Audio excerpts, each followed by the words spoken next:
Vamos a hacer una oración, hermanos, antes de iniciar. Vamos a estar aquí en el Evangelio de Marcos, en el capítulo 14. Oremos, por favor. Nuestro Padre Celestial, agradecemos en esta mañana tu bondad en permitir que podamos realizar esta reunión y poder transmitirla, para que todos podamos alegrarnos y celebrar en este día que tú has resucitado, que tú eres el Rey de Gloria, que tú has confirmado la verdad de tu existencia, de tu persona, de tu palabra,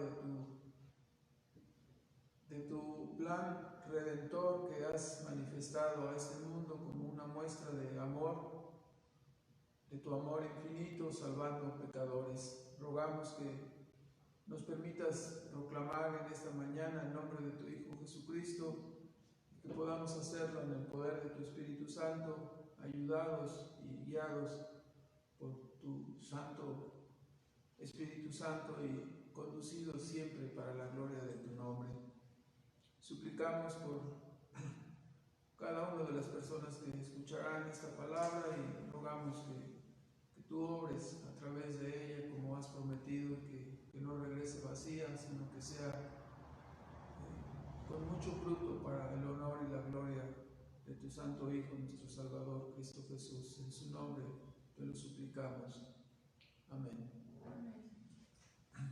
Entonces, el día de hoy vamos a continuar con nuestro estudio aquí en el Evangelio de Marcos, en el capítulo número 14, a partir del versículo 27. Y tal como comentamos en la semana anterior, en este capítulo 14 nos acercamos al momento cumbre de la misión presencial de nuestro Señor Jesucristo en la tierra. Después de haber dado testimonio de la verdad y confirmado su testimonio con palabras y prodigios y señales que acompañaron a esta poderosa palabra, de tal manera que las personas decían: nunca antes había hablado hombre alguno como este nos ha hablado. Ahora el Cordero de Dios se topa frente a frente en la encrucijada de la vida con la muerte eterna, con aquella sustitución que llegaría a experimentar, en donde llegaría a experimentar la ira infinita de Dios, de este Dios tres veces santo que adoramos, y llegaría a experimentar la separación de su amado Padre Celestial. Como él mismo señalaría en este pasaje que estudiaremos, esa sería una copa, un trago difícil de sorber. Vayamos pues a nuestro primer punto en el día de hoy, a partir del versículo 26 y hasta el 31 de Marcos 14, vamos a ver el anuncio que Cristo hace, que todos sus discípulos se escandalizarían y que el mismo Pedro le negaría antes del amanecer, antes de que el gallo cantara, le negaría 3 veces, ¿no? Antes de que el gallo repitiera su canto, él habría confirmado sus 3 negativas.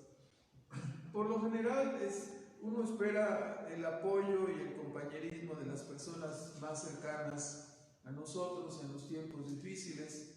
Ahora nos encontramos con que después del señalamiento de la traición de Judas y que él saliera antes de la institución de la cena, de la ordenanza de la cena del Señor, ahora viene otro asunto difícil, ¿no? Nuestro Salvador anuncia que en esa misma noche trágica todos se escandalizarían. Quizás cuando salió Judas, algunos pensarían: bueno, pues ya se salió el traidor, ¿no? Ya no está con nosotros el que está traicionando. Entonces experimentarían un cierto alivio y un reconocimiento hacia sí mismos, al decir: bueno, yo no soy de los traidores, ¿verdad? Pero ahora les dice: no, todos se van a escandalizar ahora de mí. Eso estaba manifestando que ellos no eran tanto mejores que Judas como quizás ellos estaban pensándolo, ¿verdad? Ellos dijeron: no, pues nosotros no lo vamos a negar y somos mejores que Judas. Pero con este anuncio de que todos se escandalizarían. Jesús está diciendo, ¿no?, que el pecado está en nosotros.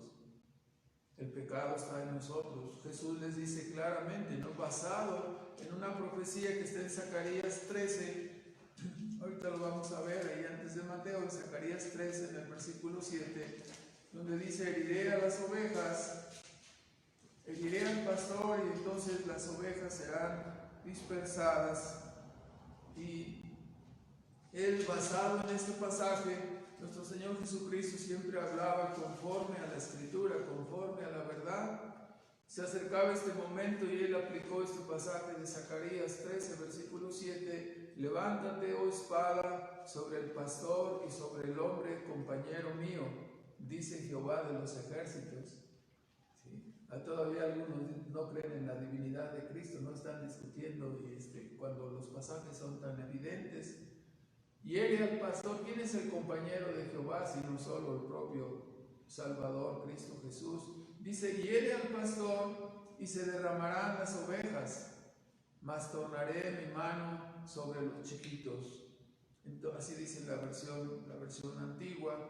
Entonces, nuestro Señor está anunciando pues que todos se escandalizarían basado en este pasaje, a lo cual todos los discípulos reaccionaron negando con firmeza, diciendo: no, esto no lo haremos, eso no va a suceder. Nosotros no somos de los que retroceden, nosotros no somos personas así. Y uno de ellos inclusive, poniéndose por encima de los demás, aseguró: aunque todos, yo desconfío de los demás, es lo que estaba diciendo, desconfío de los demás, pero no desconfío de mí mismo. Aunque todos te negaren, yo estoy dispuesto a ir hasta la misma muerte, yo no lo haré. Sabemos quién fue el que dijo eso, ¿no? Fue Pedro. Y ya vemos cómo es que hay personas, ¿no?, que tienen, como Pedro, un alto concepto de sí mismos. Todos caemos en ese pecado. Y cuando caemos en ese pecado de pensar que nosotros no somos como los demás, generalmente llegamos a denostarlos, a menospreciarlos, o inclusive a juzgarlos, a juzgar a los demás, ¿no? A juzgar y decir: ¿cómo fue capaz de eso? ¿Cómo es posible? ¿Cómo se atrevió, no? Así decimos: ¿cómo se atrevió? ¡Ay!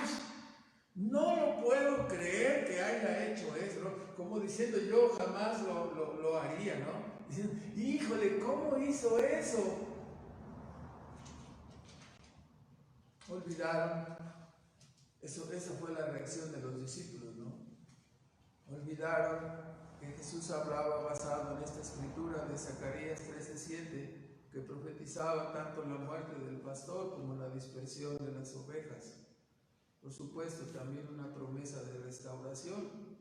Dice: yo los volveré a ver, no después de la resurrección, los volveré a ver en Galilea.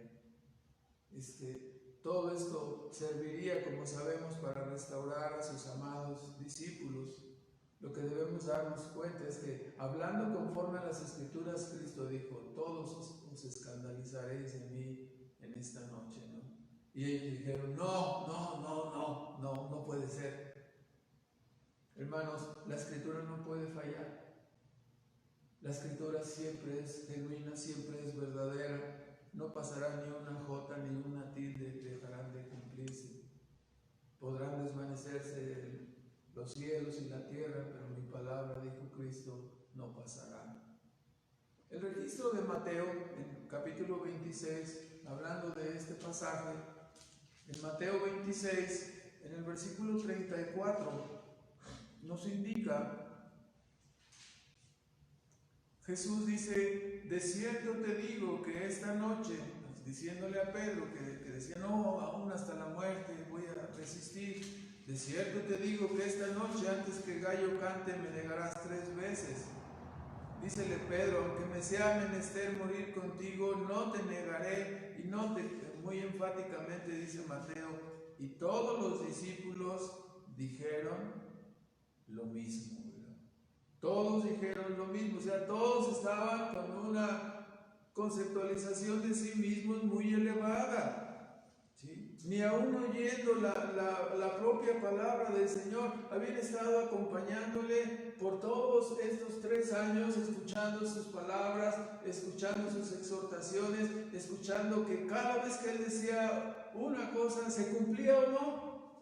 Y ellos eran testigos de que se cumplía, que nunca fallaba. Ahora les estaba hablando acerca de sí mismos y ellos no podían estimarlo de esta manera. Pedro y todos los demás insistieron en sus propias fuerzas que no, que eso no sucedería, que estaban dispuestos a morir con Él. O sea, ¿qué nos demuestra esto? Nos demuestra que somos necios.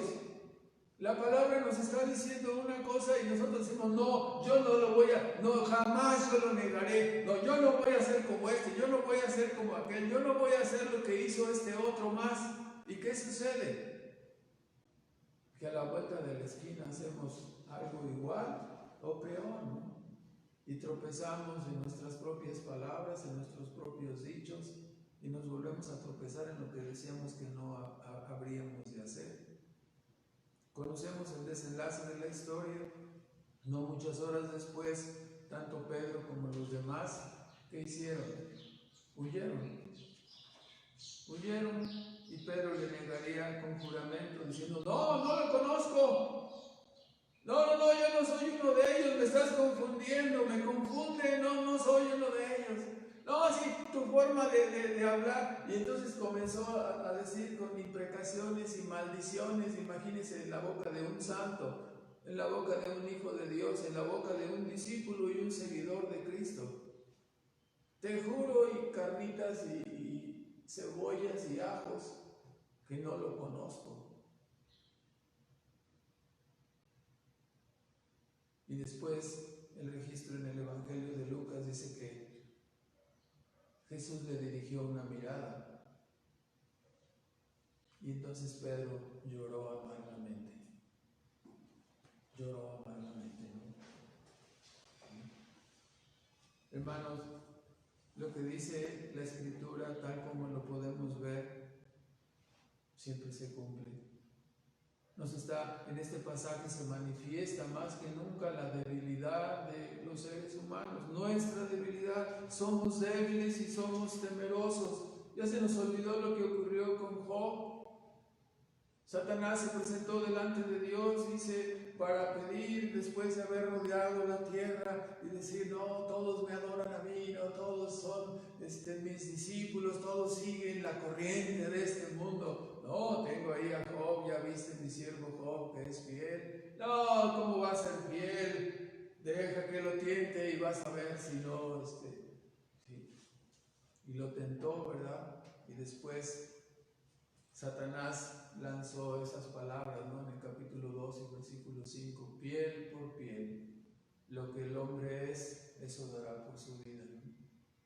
Cuando nos encontramos en peligro, cuando está en peligro nuestra vida, ¿qué es lo que sucede? Entonces se nos olvidan todos los principios, se nos olvida todo y vemos en peligro la vida y corremos y nos conducimos como personas necias, como si no conociéramos a Dios.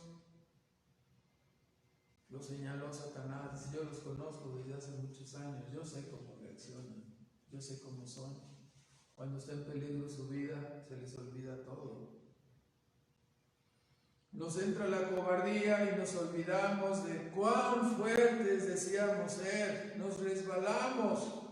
Aunque hayamos dicho que nunca lo haríamos, aunque hayamos jurado que moriríamos por esto, hemos escuchado tantas veces cómo personas hacen sus votos matrimoniales y dicen, te juro que te amo, te juro que nunca te dejaré. Y a los 3 meses ya se están agarrando a trompadas y ya se están divorciando, ¿verdad?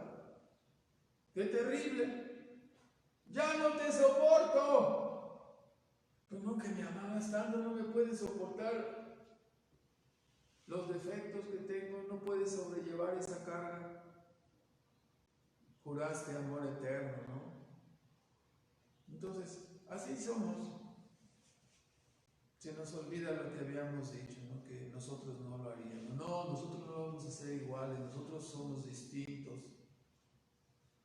Hermanos, a veces no es ni siquiera la vida, a veces tan solo por vergüenza o por que se puede ver afectada nuestra hacienda o porque se puede ver afectada nuestra reputación, nuestra imagen. Entonces mentimos y entonces nos callamos y tratamos de protegernos. ¿Cómo fueron las cosas? No, fueron así, así.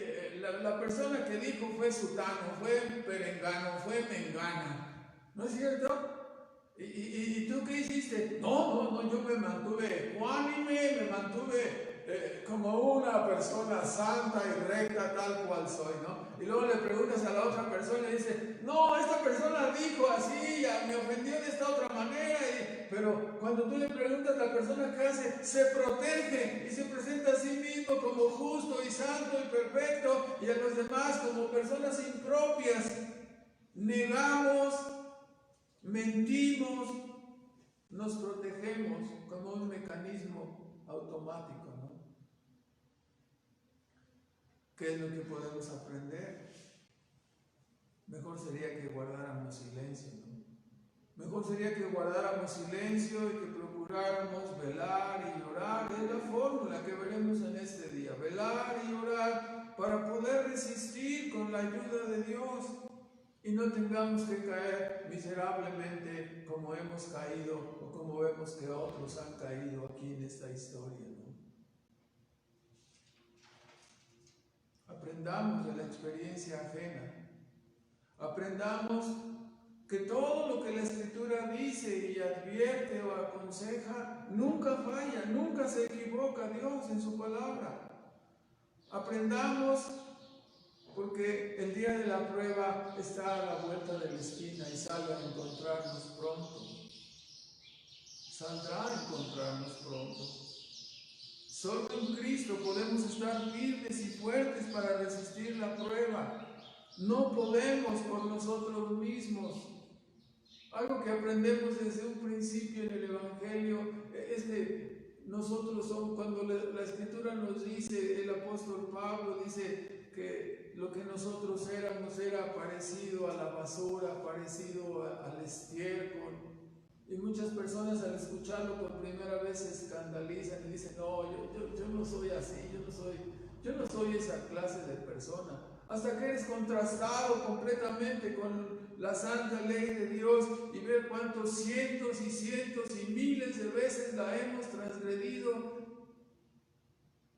Y entonces ya podemos observarnos bajo la convicción y la influencia del Espíritu Santo como personas pecadoras, muy pecadoras, indignas y merecedoras del infierno.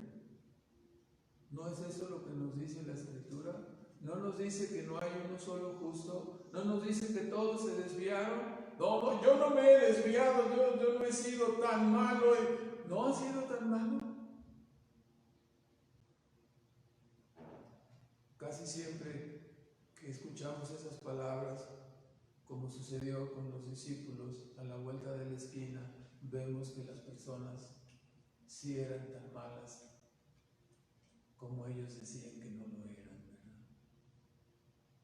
Y los vemos que tropiezan y caen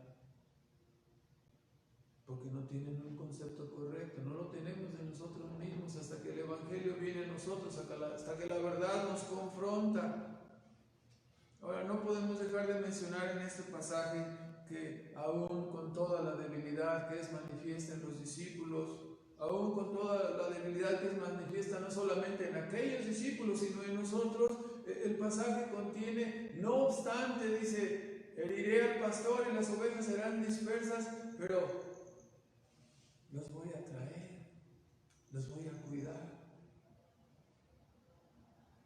Dios conoce nuestra debilidad y además de ser paciente en nuestro aprendizaje, porque nosotros vamos aprendiendo, nos promete que tendremos restauración. Esto es lo que nos dice, ¿no? En forma extraordinaria el texto de Zacarías en el capítulo 13, versículo 7.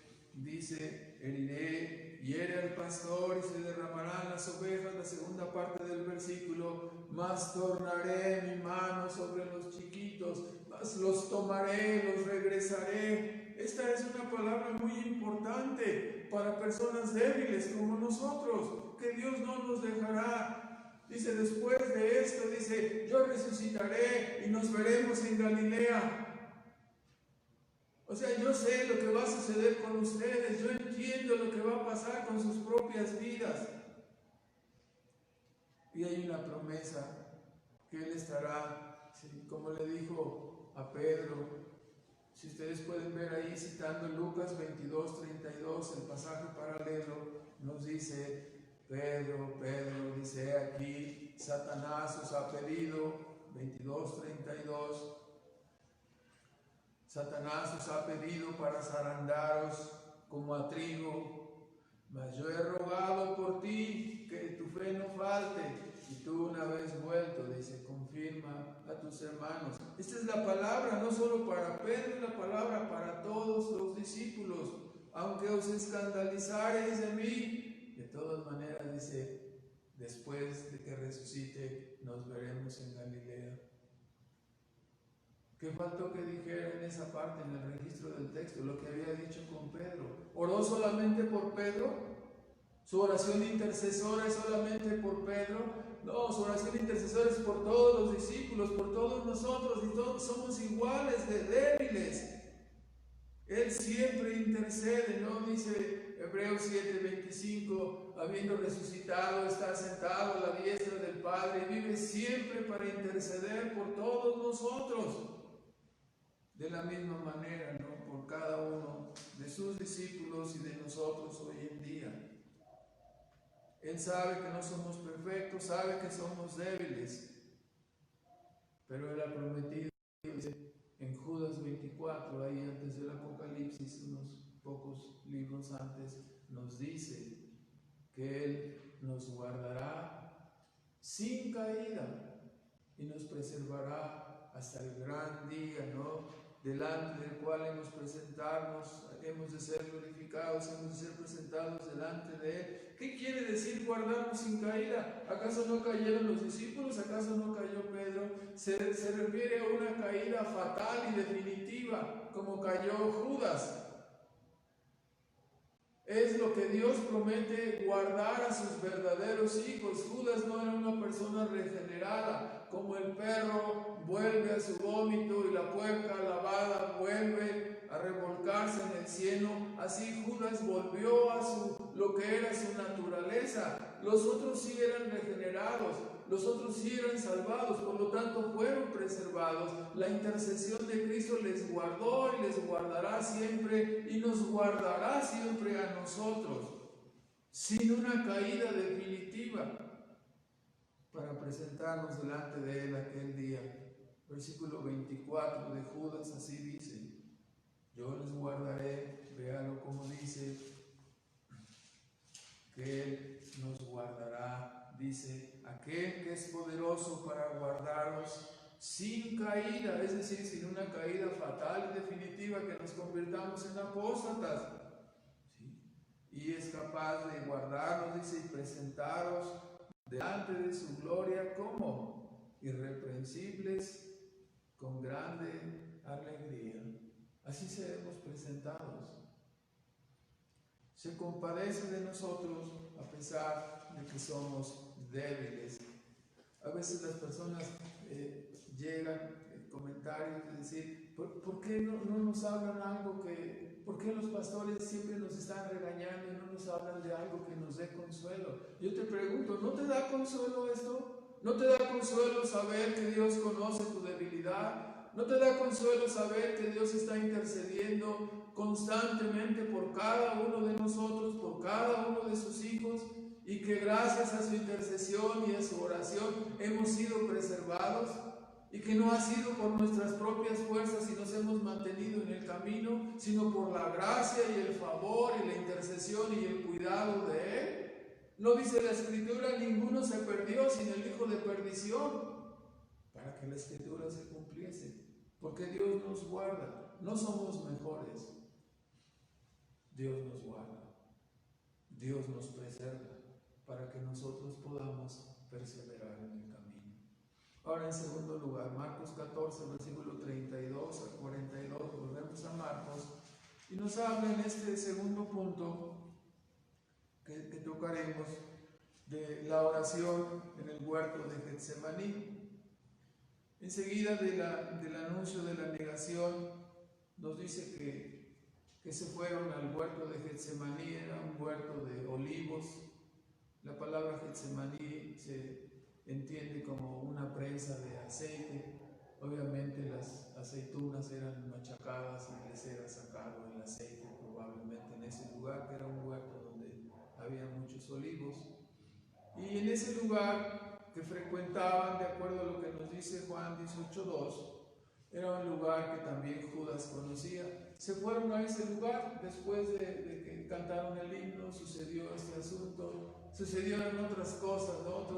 Otros detalles que son señalados en el Evangelio de Juan, tanto como en el Evangelio de Mateo, ¿no? La pugna entre ellos y los mensajes, ¿no? Capítulo 12, 13, 14 del Evangelio de Juan, que están registrados, que todas estas palabras fueron dichas por Cristo.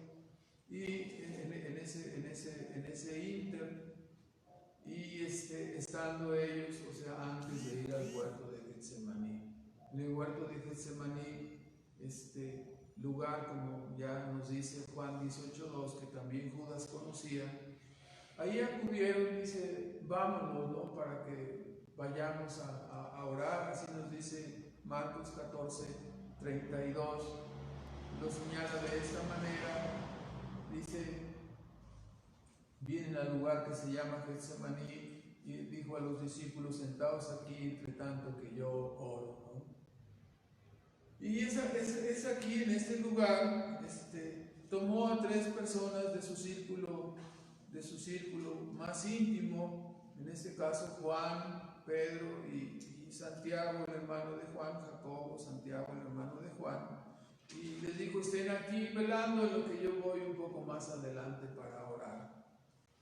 Y nos indica nuestro evangelista que Jesús comenzó en esa acción, comenzó a angustiarse y a entristecerse de tal manera que, con tanta tristeza que era un terror, la palabra es como terror, un pavor profundo que empezó a sentir. Y dijo, estoy muy triste, estoy triste hasta la muerte, dijo el propio Cristo. Su tristeza era tan grande que pudiera haberle causado la muerte en ese mismo instante. En su oración, nos dice Lucas 22:44, también registra que cuando Jesús oraba, no solamente sudaba intensamente, sino que escurrían gotas de sangre. La presión arterial subió de tal manera que fueron bloqueadas, pero eran bloqueadas por un momento las glándulas sudoríparas y lo que se salía eran los vasos reventados, ¿no? Y salían gotas de sangre. Esa es una presión increíble, ¿no? Que él estuvo en su oración tan intensa. Su oración se repitió 3 veces y la escuchamos, ¿no? Si es posible, pasa de mí esta copa, pero no sea mi voluntad, sino la voluntad tuya. Las 3 ocasiones oraba de esta manera, en una forma intensa. Su intensa oración le provocó sudar grandes gotas de sangre. Y uno dice, bueno, ¿qué le produjo tal tensión? ¿Qué es lo que vio? Y sin lugar a dudas, no, lo que vio fue algo espantoso. Lo que vio fue algo terrible. La visión que tuvo es el momento. Hemos dicho y hemos enfatizado continuamente que en estas últimas semanas que llegó a la encrucijada. No es lo mismo decir voy a morir y faltan 2 años, falta 1 año, faltan 6 meses. Llegó a la encrucijada para encontrarse con la muerte. Esa misma noche. Así que estaba encima, ya estaba encima. ¿Qué era lo que tanto le angustiaba y le entristecía? Como ya hemos señalado, se encontraba frente a frente con el propósito de su misión. ¿Cuál era el propósito de su misión? ¿A qué vino? ¿Para qué se encarnó? para realizar una muerte expiatoria y una muerte sustitutiva que salvara y proveer de esta manera un camino de salvación para los pecadores. Este era el propósito de su venida. Entonces estaba a punto de llegar y cumplir ese propósito. Lo que le angustiaba, cuando menos todos los teólogos, los estudiosos, considerando la palabra, son tres cosas específicas. La primera de ellas era la carga del pecado y la culpabilidad. De todas aquellas personas, esa carga vendría sobre él, esa carga estaba cayendo sobre él. La visión decía, una persona santa y justa y perfecta, jamás se había sentido culpable, jamás había sido un pecador, jamás había transgredido uno solo de los mandamientos de Dios. Toda su vida fue justa y perfecta. Ahora empiezan a caer las culpas, ¿sí? Empiezan a caer las transgresiones sobre su espalda, empieza a sentir la carga de los pecados de todos aquellos por los cuales Cristo moriría. Es espantoso. Nosotros nos hemos sentido culpables, de condenación, pero cargar la culpa de todos aquellos por los cuales Cristo habría de morir era algo terrible. Estaba experimentando personalmente algo que él no conocía, ¿no? La carga del pecado sobre su propia alma, la carga del pecado de todos aquellos que había de redimir. En segundo lugar, algo que aterroriza sin lugar a dudas es el hecho de que se iba a enfrentar ante la ira infinita del Dios tres veces santo, ¿no? Hay que considerarlo, ¿no? Todos los verdaderos hijos de Dios hemos considerado este punto. Enfrentarnos a la ira de Dios. Hemos experimentado la convicción de pecado, la convicción de condenación, y eso usó Dios para conducirnos a Cristo. Eso usó Dios para ayudarnos a escapar, ver la terrible tragedia de quedar separado eternamente del Dios vivo, bajo su maldición, bajo su justicia, bajo su enojo y su ira, delante de lo cual la tierra tiembla y los hombres se escabullen y tratan de esconderse. Estaba a punto de enfrentar esa ira infinita. Esa era la copa que tenía que beber, la ira infinita, para que pecadores culpables como nosotros, ayudados por su gracia, acudiésemos a Él y fuésemos salvados. Y así Dios fuera justo al castigar nuestros pecados en un sustituto y nosotros quedásemos libres. La copa que habría de beber era esa, la muerte eterna, la separación de Dios.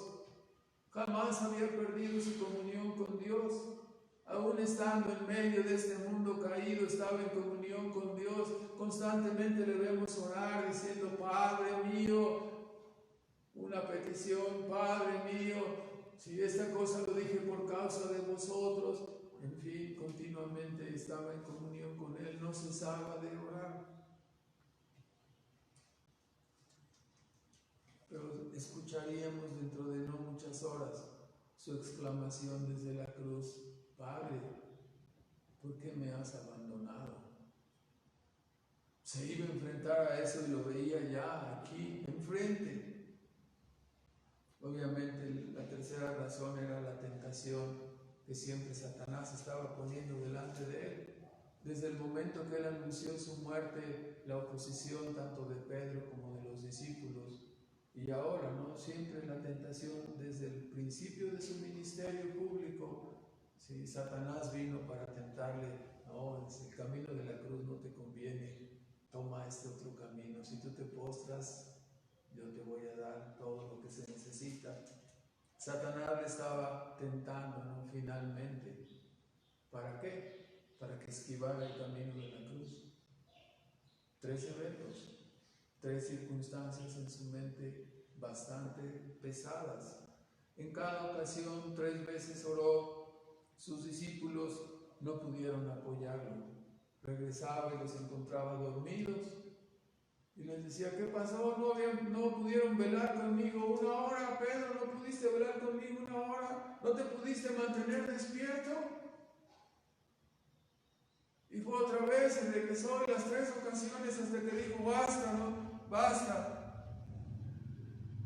Ya duerman, la hora ya es venida, el Hijo del Hombre es entregado, ya duérmanse. Y podemos ver aquí el contraste, ¿no? Mientras vemos la actitud y la determinación de Jesús y vemos la actitud y la determinación de los discípulos. Jesús enfrentó su lucha espiritual al encontrarse en la prueba más crucial de su vida. La pregunta es: ¿cómo la enfrentó? ¿Cómo enfrentó el momento más crucial de su vida? La prueba más difícil. Orando. Y siendo fortalecido en Dios a través de ¿qué? A través de la oración. Oró intensamente. Fue orando con perseverancia que llegó a estar preparado para enfrentar todo eso que venía. En sus propias fuerzas no había podido hacerlo. Dice que oraba intensamente y grandes gotas de sangre escurrían sobre su frente, ¿sí? Hasta que su naturaleza humana estuvo en consonancia con el propósito divino. Estoy listo, para esto he venido. Vamos, dice, se acerca el que me entrega. Solamente a través de la oración, a través de ser fortalecido en Dios. Su naturaleza humana estaba atemorizada, estaba horrorizada ante el espectáculo al cual él mismo tendría que entrar ahí, ¿no? ¿Qué hicieron los discípulos? Les dijo: viene la prueba, ustedes se escandalizarán. No, nosotros no nos escandalizaremos. ¿Qué hubieran hecho? Orar para prepararse y que no fueran escandalizados, ¿no? Pero no lo hicieron, se durmieron. Los discípulos descuidaron la preparación en la oración y no lograron una preparación óptima para su prueba, a la hora de la prueba que sucedió.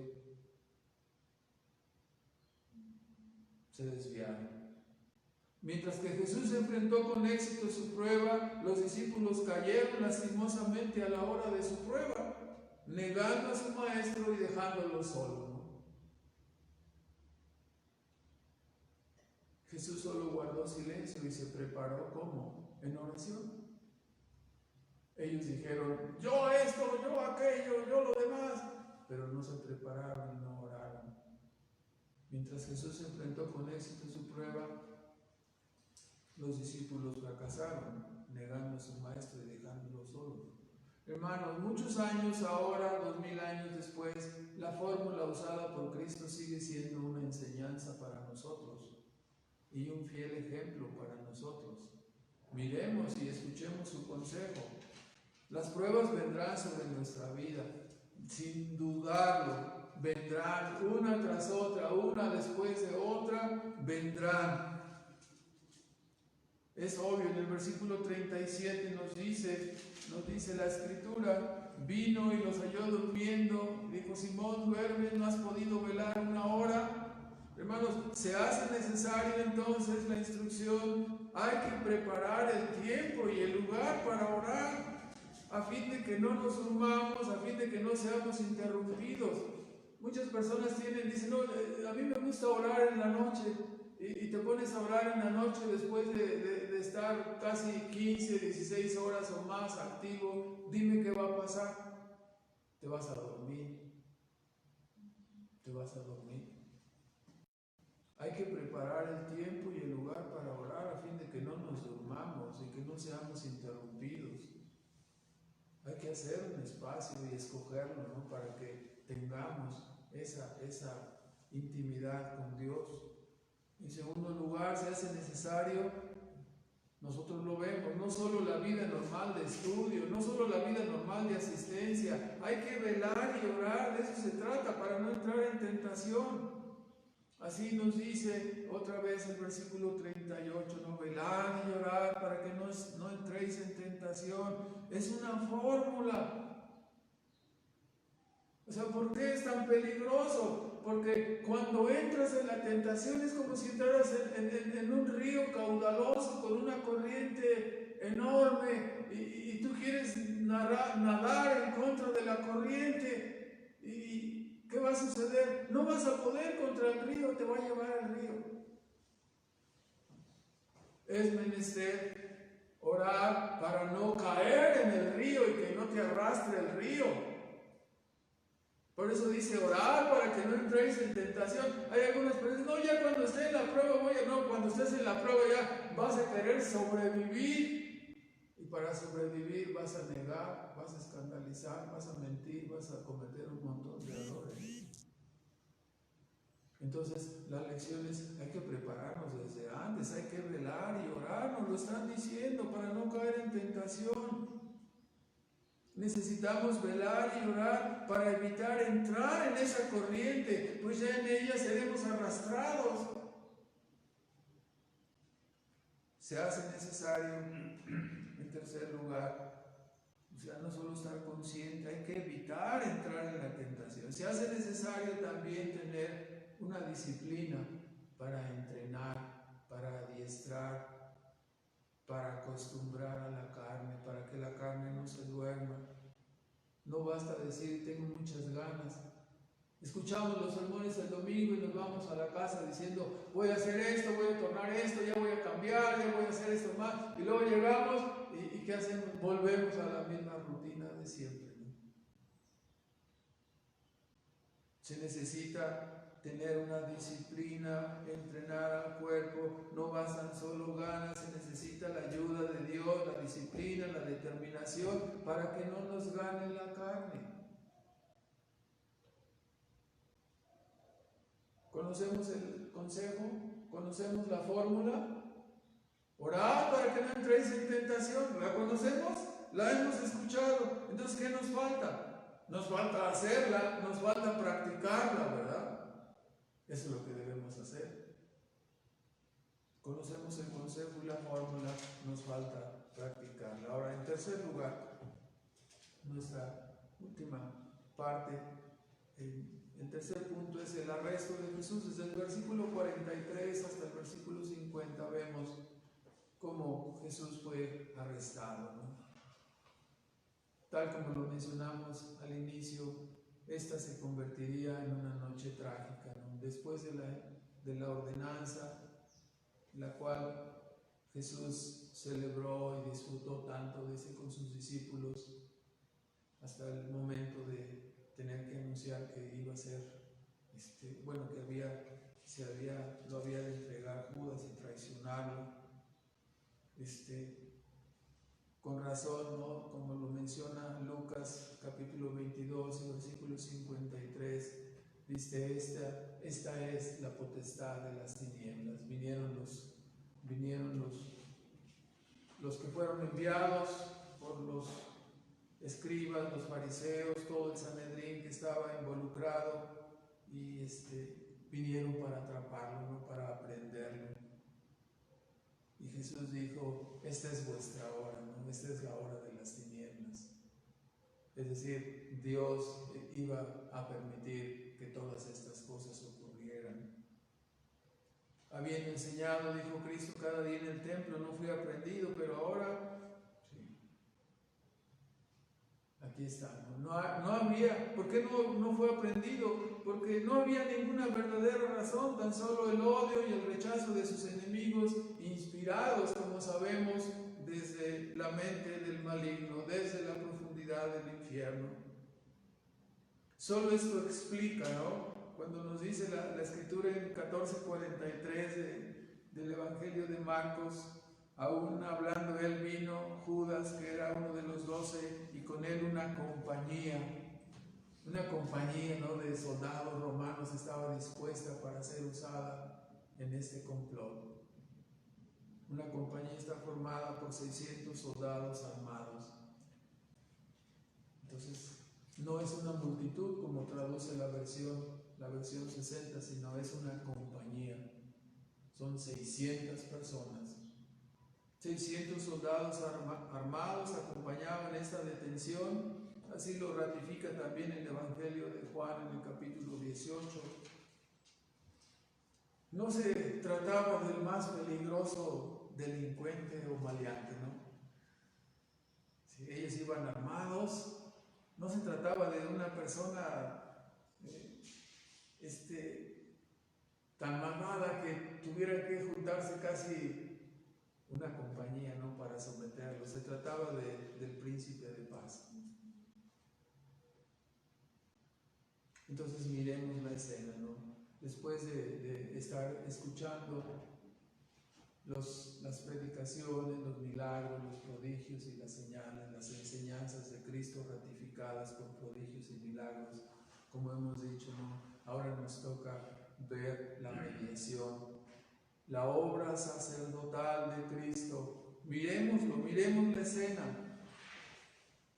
contemplemos a nuestro Redentor, ¿no?, caminar de una manera determinada hacia su destino en la cruz del Calvario, ¿no?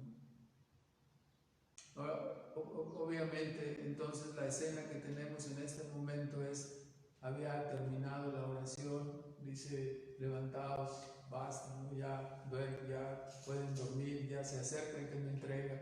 Y viene esta compañía y Jesús ve venir a Judas y ve venir a esta compañía. Y seguimos considerando el asunto, ¿no? Obviamente mirar a Judas al frente de esta multitud para apresarle, ¿no? Esto haría el momento más amargo. ¿Por qué? Porque era uno de los 12 y venía allí. Y además la señal convenida, ¿no?, y las palabras del traidor, ¿no? Con un beso él había acordado entregar a su maestro. Un beso era una parte habitual, de un saludo habitual, pero vemos un lenguaje, ¿no?, salamero. ¿Sí? Siempre decimos, no nos gustan los salameros. Y él llegó: maestro, maestro. En el registro de Lucas dice que nuestro Señor dijo: ¿con un beso entregas al Hijo del Hombre? Mateo solamente registra: amigo, amigo, ¿a qué vienes? Juan 18 nos indica que en ese momento ocurrieron dos cosas específicas que están aquí señaladas en el versículo 5 y 6. Cuando Jesús preguntó a ellos: ¿a quién buscáis? A Jesús Nazareno. Entonces dice el versículo 5, Jesús les dijo: yo soy. Y estaba también con ellos Judas, el que le entregaba.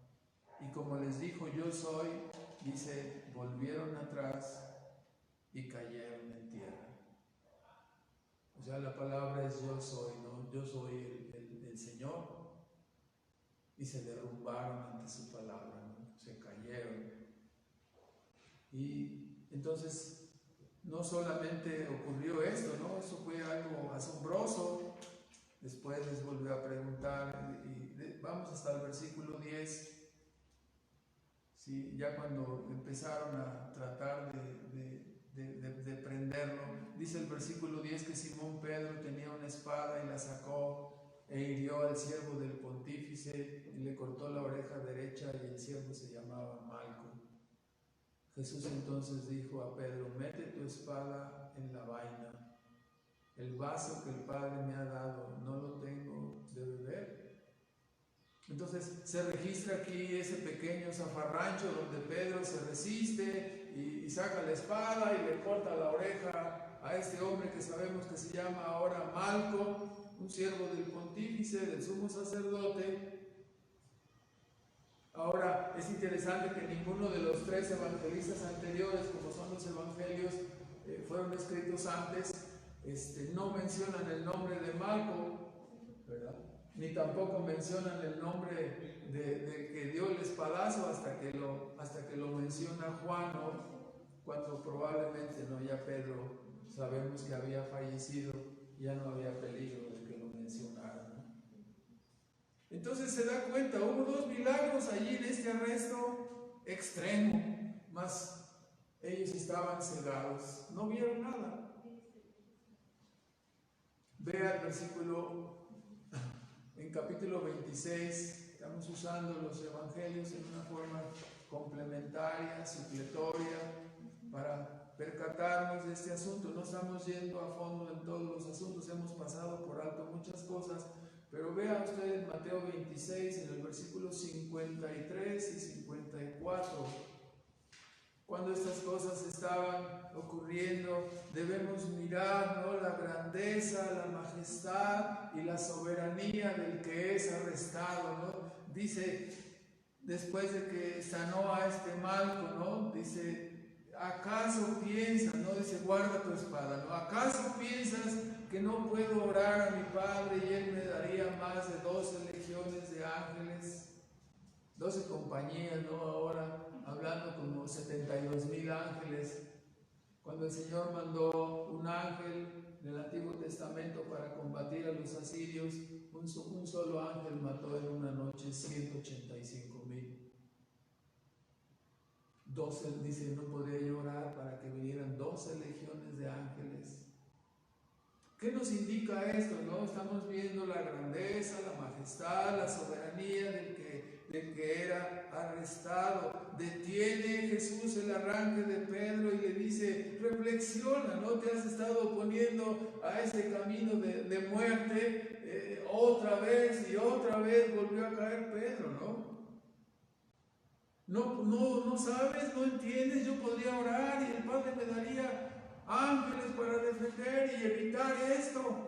Pero ve el versículo 54, dice, ¿cómo pues entonces se cumplirían las escrituras que así conviene que sea hecho? ¿Cómo se cumpliría entonces el propósito redentor? Hermanos, todo esto nos muestra la grandeza, la majestad, la soberanía del que estaba yendo a la muerte. En lugar de sentir compasión, como ya hemos señalado, hemos de contemplar este evento con admiración. Es un evento notable, es una maravilla. Tenía el poder para deslindarse, el poder para controlar, el poder para evitar esta muerte en la cruz, pero a eso vino. ¿Cómo entonces se cumpliría el propósito redentor? Es admirable lo que estaba haciendo.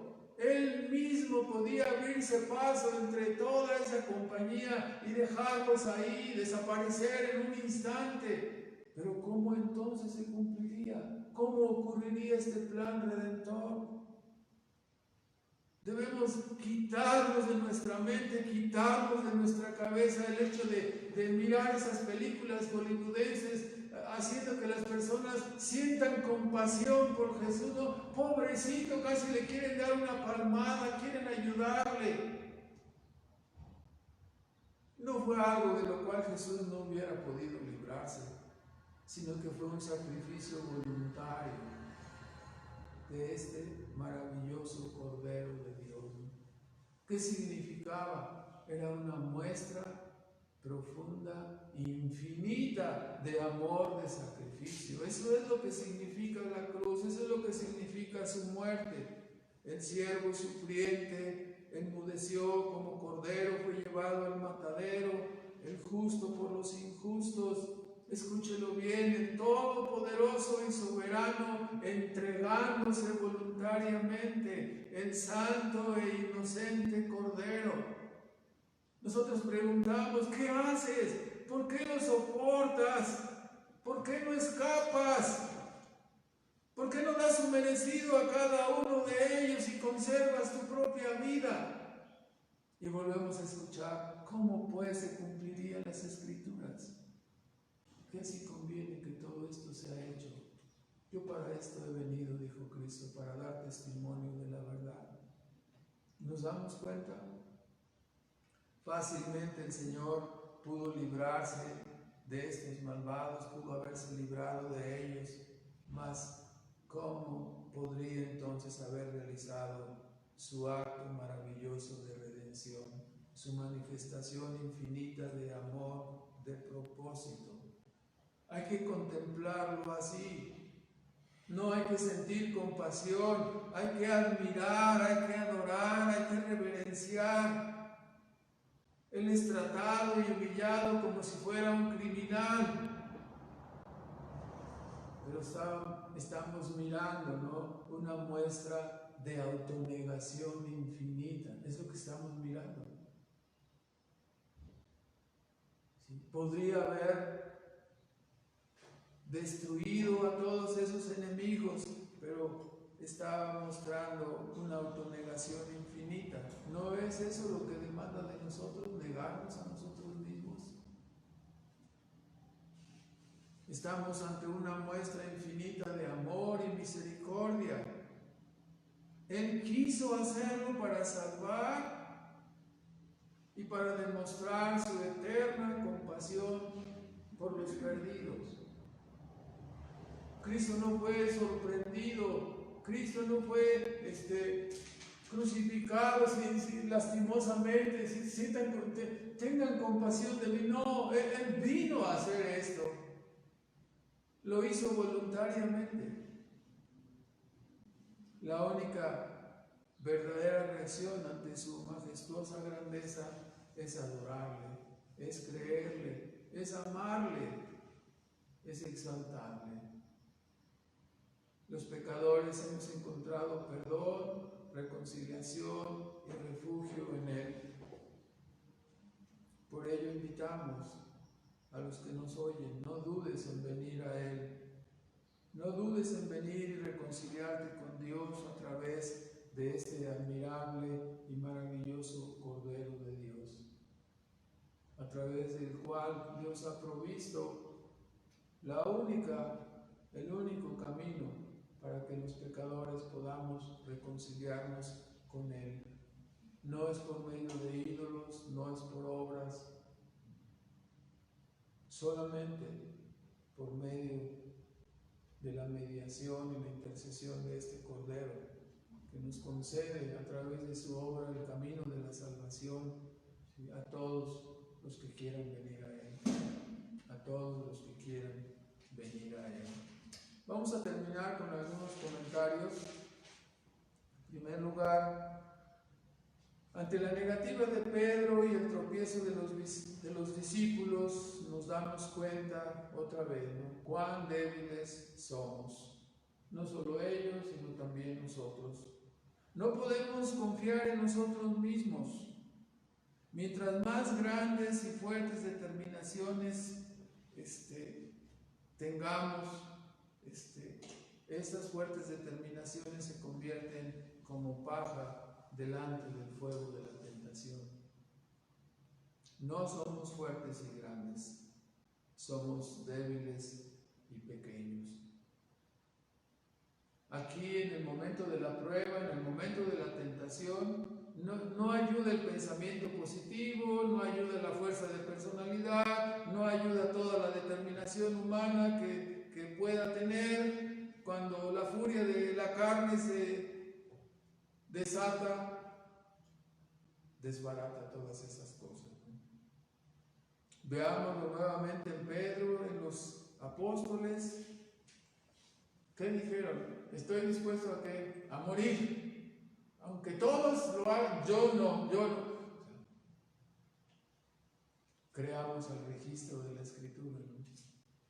La Escritura dice: eres débil, necesitas orar y velar y orar para resistir. Entonces creamos lo que dice la Escritura. Solo podemos resistir si permanecemos en Cristo, ¿no?, si nos fortalecemos en Él. En segundo lugar, oigamos una vez más que la Escritura siempre dice la verdad y nunca se equivoca. Si la Escritura nos advierte, si la Escritura nos aconseja, si la Escritura nos manda, si la Escritura nos prohíbe, nunca debemos desoírla, porque es lámpara y lumbrera para conducirnos en medio de las tinieblas. Fijaos, siempre insistía Cristo, fijaos pues cómo oís. ¿Oír para incrementar nuestro acervo cultural? No. Oír para obedecer, oír para practicar, oír para cambiar nuestra vida, para someternos a su palabra. En tercer lugar, Oigamos el consejo de la palabra este día, que nos dice que la fórmula es velar y orar para poder resistir la tentación, para poder pasar la prueba. Al momento mismo de la prueba y al momento mismo de la tentación ya es demasiado tarde. Entrar en la tentación es entrar en la corriente que nos va a arrastrar. David comenzó a mirar a una mujer y a desearla y terminó cometiendo el adulterio y destruyendo su vida y trayendo la espada sobre su casa. Nosotros podemos caer en la tentación de la misma manera. ¿Qué debemos hacer? Prepararnos, velar y orar. Es la fórmula. No esperemos hasta estar en medio de la prueba o de la tentación para prepararnos. Es menester prepararnos por anticipado. Si usted va a enfrentar una prueba, no se pone a estudiar en el momento que tiene ya el cuestionario ahí, ¿verdad? Así nos lo han enseñado en la escuela, ¿no? ¿Qué tenemos que hacer para aprobar el año? Pues estudiar todo el año. Estar preparados para la prueba. Si queremos estudiar el día que nos dan, aquí está su prueba. Pero es que no he estudiado, ¿no? ¿Y qué va a pasar? Pues vas a sacar un 0. Te vas a escandalizar, vas a negar, vas a mentir, te vas a conducir en una forma no cristiana. ¿Qué tienes que hacer para evitar eso? Velar y orar, prepararnos. De nada servirá o de muy poco servirá empezar a cuidarnos cuando ya te dio el infarto, ¿no? Ahora sí ya voy a empezar a hacer ejercicio. ¿Sí? De nada te va a servir empezar a cuidar tu alimentación. Ya es diabético, Señor. Ahora sí ya me voy a cuidar, ya voy a comer pura lechuga. No. Es mejor velar y orar para resistir cuando venga la tentación, que ya cuando has cometido el escándalo, la negación o el tropiezo. La pregunta es si queremos aprender a nadar después de ahogados. No, ¿verdad? Ya no se puede. Ahora, Jesús enfrentó el momento más fuerte de prueba ahí en Getsemaní. Solo podemos decir, ¿no? Él solo pudo enfrentar este momento a través de prepararse en oración. Y le miramos ahí completamente un ser humano como nosotros, ¿no? Lleno de pavor ante la inminente condenación e ira sustitutiva que experimentaría ahí en la cruz. Este terror tomará eternamente a todos los que están fuera de Cristo.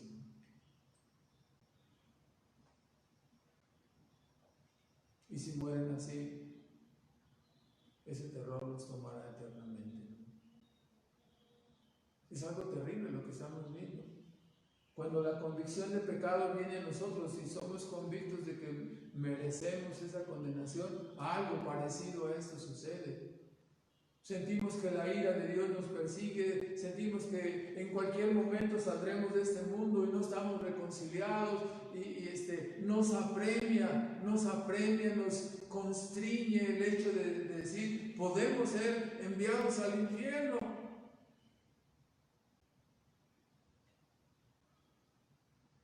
Ese terror tomará eternamente a todos los que están fuera de Cristo. Por eso les advertimos ahora que vengan a Cristo, que se reconcilien. ¿Cómo estarás en pie en ese terrible momento? ¿Cómo enfrentarás esa prueba? Por ello es maravilloso escuchar el Evangelio. A través del Evangelio nos es anunciada la posibilidad de ser reconciliados, la posibilidad de reconstruir nuestra vida, la posibilidad de enderezar lo que está mal en nuestra vida. Reconciliándonos con Dios a través del arrepentimiento y la fe, el perdón de pecados por medio de la persona y de la obra de Cristo. Este es en una forma sintetizada el mensaje del Evangelio, para que no nos agarre este pavor y nos consuma eternamente, ¿no? En cuarto lugar, qué gran consuelo es para cada uno de nosotros, hombres débiles. Qué gran consuelo es escuchar, qué gran alivio es escuchar que el Señor intercede eficazmente por nosotros. Yo he rogado que tu fe no falte. Y una vez vuelto, dice, confirma a tus hermanos. Insísteles, enséñales, ruégales para que se preparen, para que no caigan de la misma vergonzosa manera que hemos caído. Entonces, el Señor intercede por nosotros eficazmente, y aunque caeremos y tropezaremos, recordamos sus palabras, ¿no? Él tomará a sus ovejas pequeñas y las preservará sin caída, ¿no? Hasta llevarnos hasta el final de la carrera que hemos iniciado. Es algo maravilloso que nos consuela y que nos alienta, que nos anima. En quinto lugar, tenemos en la palabra y en la oración, en la palabra de Dios y en la oración, estos dos medios son dos grandes pilares para la vida cristiana. Debemos tener cuidado de no descuidar su uso. Sin el pan de la palabra y sin el oxígeno de la oración, nuestro cristianismo será débil y menesteroso. Nuestra fortaleza espiritual depende del uso correcto de estos dos grandes medios: la palabra, la lectura de la palabra y la vida diaria de oración. En último lugar, hermanos, somos llamados a admirar, a contemplar la obra redentora de Cristo, a gozarnos contemplando la maravillosa obra redentora efectuada por Cristo Jesús. ¿No es asombroso mirarlo caminar decidido y firme hacia el patíbulo? ¿No es maravilloso oírle decir: guarda tu espada? ¿Que no entiendes que yo podría haber orado y traído 12 legiones de ángeles e impedir esto? Pero entonces el propósito redentor para el cual he venido no sería realizado. Para esto he venido. El Cordero de Dios es nuestro héroe. El Cordero de Dios es nuestro ejemplo, nuestro poderoso Salvador. Así debemos contemplarlo.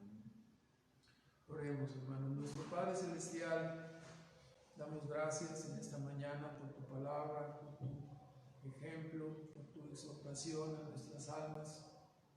Rogamos que nos ayudes a perseverar en la preparación de nuestras vidas para enfrentar cada momento de prueba, para enfrentar la vida misma que es difícil y las pruebas que se atraviesan en nuestros caminos. Gracias, Padre, por permitirlas. Sigue fortaleciendo la fe de tus siervos, sigue fortaleciendo la fe de tus hijos. Y Padre, sigue guardándonos para que nuestra fe no falte. Y sigue preservándonos, Padre, para que podamos ser sal y luz en medio de este mundo. Te amamos, Padre, te admiramos, contemplamos tu gran valor, contemplamos tu infinito amor, tu infinita misericordia, realizando este acto redentor que costó para ti la humillación más terrible, Padre, y que solamente por ello nosotros podemos tener ahora un camino de redención, un camino de salvación, porque tú quisiste dejar tu trono de gloria para venir y humillarte y obtener eterna redención para tus escogidos. Te bendecimos por ello, Padre, porque somos indignos de tanto favor y tanta misericordia, Señor. Gracias te damos una vez más en el